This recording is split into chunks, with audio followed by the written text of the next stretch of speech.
কথা বলতে চাচ্ছি। বলো। এখন একটা কিছু করো। আমি করবো না তোমাকে বলছি, আমি তো চেষ্টা করতেছি যে কিছু একটা করার জন্য, কিন্তু তুমি তো জানো যে আমার ফ্যামিলিতে আমার বাবা মা কেউ নাই, আমি একা। আমার তো আগে একটা চাকরি খুঁজতে হবে, তা না হলে ব্যবসা করতে হবে। এছাড়া তো মানে সাপোজ তোমাকে বিয়ে করলাম মনে করো, কিন্তু তোমাকে বিয়ের পরে আমি খাওয়াবো কি? আমি কি করতে পারি? এদিকে তো ভাইয়াও বিয়ে দেওয়ার জন্য খুব পায়তারা করতেছে। তুমি তোমার ভাইকে একটু বুঝাতে পারো না? ভাই কি বলার মতো কি সাহস আমার আছে? তুমি তো জানো। হ্যাঁ আমি জানি যে তোমার ভাই এই এলাকার প্রভাবশালী, তোমার ভাইয়ের অনেক শক্তি, লোকজন নিয়ে চলাফেরা করে, তো তারপরে তো এটা তোমাকে বুঝতে হবে। তুমি জানো যে আমার ফ্যামিলিতে কেউ নাই আমি ছাড়া, আমার বাবা মা সবাই মারা গেছে, কেউ নাই। তো আমাকে তো একটা চাকরি নাইতে ব্যবসা আগে করে তারপর তোমাকে বিয়ে করতে হবে, তাই না? এখন যা করার তুমি করো, আমার আর ভালো লাগে না। ঠিক আছে, তুমি এতদিন সময় দিছো, আর কিছুদিন সময় তুমি আমাকে দাও, আমি যা করা করতেছি, তুমি কোনো টেনশন নিও না। ওকে চলো যাই, তোমাকে বাসায় পৌঁছায় দিয়া পরে আমি বাসায় যাবো। চলো।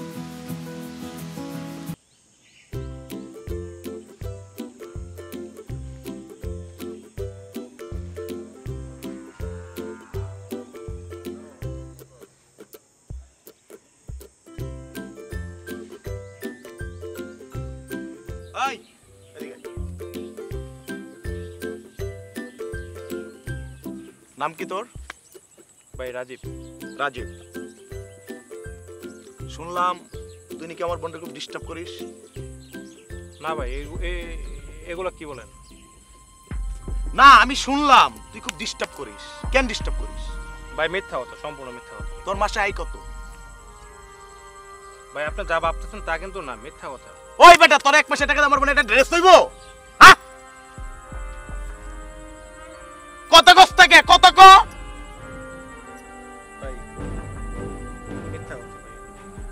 দেখ ভাই তুই সাধারণ পরিবারের সন্তান, অনেক সুন্দর তোর চেহারা, দেখতে খুব স্মার্ট, অনেক ভালো মায়া পাবি। ভাই আমার বোনকে ডিস্টার্ব করিস না। আর যদি আমার বোনকে ডিস্টার্ব করস বুঝস তোর কি হইব? ঠ্যাঙ্গের ননিগুলো ভাঙ্গা একবার হাতে ধরাই দেবো। যা।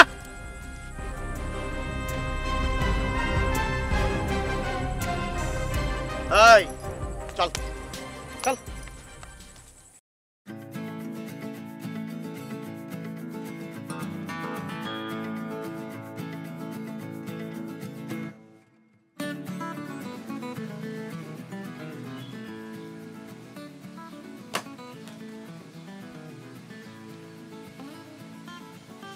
বউ,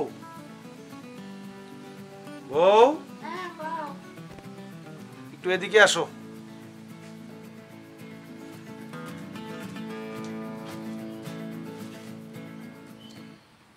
আমি কি করবো কিছু বুঝতে পারতাছি না। কেন কি হইছে? তুমি তো সবই জানো, ওই খান সাহেবের ছোট পোলার কাছ থেকে 50,000 টাকা যে ধার নিছিলাম, সামনে ঈদ, আমার খুব চাপ দিতেছে যে ঈদের আগে এই টাকাটা দিতে হইব। এইদিকে আব্বাও অসুস্থ, ওষুধপত্রে খরচ লাগতেছে, ভাই দুইটাও তো কিছু করে না। কি করবো আমার না মাথা কাজ করতেছে না। দেখো এত ভাববো না তো, উপর আল্লাহ আছে, সব ঠিক হয়ে যাবে।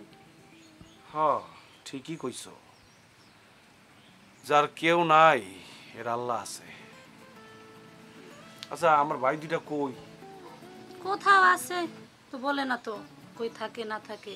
এই মিজান। হ্যাঁ তুই হ্যাঁ করতেছ? তুই কি মিজান? ও মিজান ছোট ভাই, আর হচ্ছে হৃদয়। হ্যাঁ জি ভাই। টাকা তো আর তোরা কামাস না, না টাকা তো ইনভেস্টও তোরা করস না। ইনভেস্ট করে কে? এই রাজীব, এই খান বংশের একমাত্র পোলাই রাজীব। জি ভাই আপনিই তো করেন। তা আমি করি না? আচ্ছা এই অটোওয়ালা, এই নটিওয়ালা নামটা জানে কি? শহীদ। তো এই অটোওয়ালা যে আমার কাছ থেকে 30,000 টাকা নিচ্ছে, এখন পর্যন্ত ওই 30,000 টাকা ব্যাট তো দূরে কথা, ব্যাট মানে বুঝছস তো, মানে সুদ, তো ওইটা তো দূরে কথা, মূল টাকা দেয় নাই। আর তোরা এখনো আমার কাছের ভাই ব্রাদার হইয়া তোরা এখনো পারলি না যে ওই টাকাটা উদ্ধার করার জন্য। তোরা কেন আমার সাথে আছে আমি বুঝতে পারলাম না ব্যাপারটা। ভাই, আমনে এসেন খান সাহেব, আপনার সাথে এটা কিন্তু ঠিক না। যদি অর্ডারটা দেন ওটুলারে ফাইনালে আমরা আপনার কাছে। তোর কথা ঠিক আছে হ্যাঁ। মিজান, তুই তো আমার একমাত্র কাছের লোক। আর তুই যদি আমার এই টাকা যদি মানে উদ্ধার না করতে পারিস তাহলে কেমনে কি বলতো ভাই? ভাই একটা কথা বলতাম আর কি। হ্যাঁ বল বল প্লিজ। ওই যে অটোলা আছে না, হ্যাঁ শহীদ, হ্যাঁ শহীদ, ওই আমি গেছিলাম ওরে নে, তো ওর যে অবস্থা ভাই দেখলাম, অবস্থা খুবই খারাপ। ভাই আরো সামনে হইছে ঈদ, ঈদের মধ্যে যদি আমরা অটোটা নিয়ে আসা পড়ি তাহলে মনে হয় জিনিসটা খারাপ দেওয়া যাবে না ভাই। হৃদয় হ্যাঁ তোরে আমি বলছি যে আমার এই ছোট ভাই তার বেশি দায়িত্ব দেওয়া দরকার নাই, কারণ হ্যাঁ ও হচ্ছে তোর একটু দয়ালু লোক। দয়া দিয়ে তোর ব্যবসা চলে না, বিজনেস চলে না, নাকি বলো? হ্যাঁ ঠিক আছে ভাই। হ্যাঁ আসলে কি মানুষ যার হাতে বেশি টাকা পড়ে যায় ওর জ্ঞান বুদ্ধি সব হারায়। তাহলে আমার মনে হইতেছে ওর টাকা টোকা নিয়ে হয়তো কোন ধান্দা করতেছে, টাকা না দেওয়া, একটু ধরে নিয়ে ভাইন্ডা একটু পালিশমেন্ট দিতে হবো, তাহলে ভালো হবো না? রাইট, হ্যাঁ। বুঝতে পারছস? জি ভাই, তুই আমার জি ছোট ভাই, ছোট ভাইয়ের মতো থাক। বিজনেস সম্বন্ধে তোর কোনো ধারণা নাই, তুই বয়স অল্প তো এই কারণে জানোস না। শোন, জি ভাই। এই ওটুলারে আগামীকালকে তুই ধরে নিয়ে আসবি। আচ্ছা ভাই, আচ্ছা টাকা কেন উদ্ধার করতে হয় আমি বুঝবো। হ্যাঁ ঠিক আছে। ওকে? ওকে। আর ঈদ থাকুক আর যেটাই থাকুক এটা আমার দেখার বিষয় না, আমার দরকার টাকা। জি ভাই, ওকে, জি ভাই, মনে থাকে যেন। মনে থাকবে। আর এখন চল ওই ছাগল, ওই যে সদীপ ছাগল আছে না, ছাগলের ব্যবসা করা যায়, তিনটা ছাগল দে। সদীপ এই খানকি, এই খানকির পোলারে দরজায় দড়ি জি ভাই, টাকা দেয় না 3 মাস চলেন ধরে। ভাই, চলেন। চল। ওই যে আইতাছে দুজন।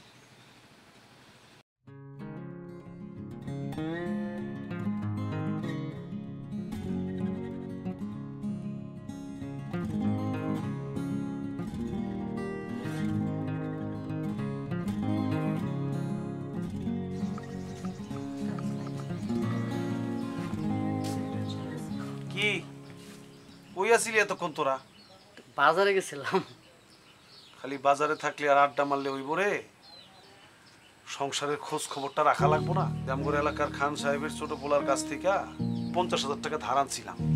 কেন আনছিলাম? এই সংসারের লেগেই তো, তোকে লেগা। ওই পোলা এখন সামনে ঈদ, এখন ওই পোলা আমারে পাগল বানায় ফেলাইছে এই টাকাটার লেগা। কি করুম কিচ্ছু বুঝতে পারতাছি না। ভাইজান, হ্যাঁ? আব্বা শরীরটা খুবই খারাপ, আব্বা কেমন জানি করতেছে। আমারও খুব ভয় লাগে। সবই বুঝি রে আমি তো সবার বড়, আমার অনেক দায়িত্ব। আব্বা অসুস্থ, ঠিক মতো ওষুধ কেনার টাকাও আমার কাছে থাকে না। তোরা আমার 2টা ভাই, টাকা পয়সার অভাবে তোকে ঠিক মতো পড়াশোনা করাইতে পারি নাই। তোকে যে একটা চাকরি বাকরি ব্যবসা বাণিজ্য ধরাই দিমু সেই সামর্থ্য আমার নাই। মাঝে মধ্যে কি মনে হয় জানোস? মাঝে মধ্যে মনে হয় সব ছাইরা ছুইরা একদিকে জায়গা, কিন্তু সেটাও তো সম্ভব না। তো করে ছাইরা কই যামু ক? ভাইজান, আমার মনে হয় কি আব্বারে ভালো একটা ডাক্তার দেখাইলে ভালো হইতো না? আচ্ছা ঠিক আছে, সবই বুঝতেছি আমি, দেই কি করা যায়। যা তোরা ভিতরে যা। আচ্ছা ঠিক আছে।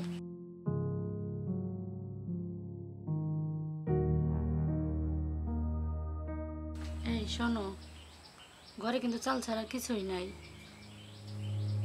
আচ্ছা ঠিক আছে, আমি বাজারে যাই, দেখি শাকসবজি কিছু পাই কিনা। যাও তুমি গিয়া ভাত বসাও।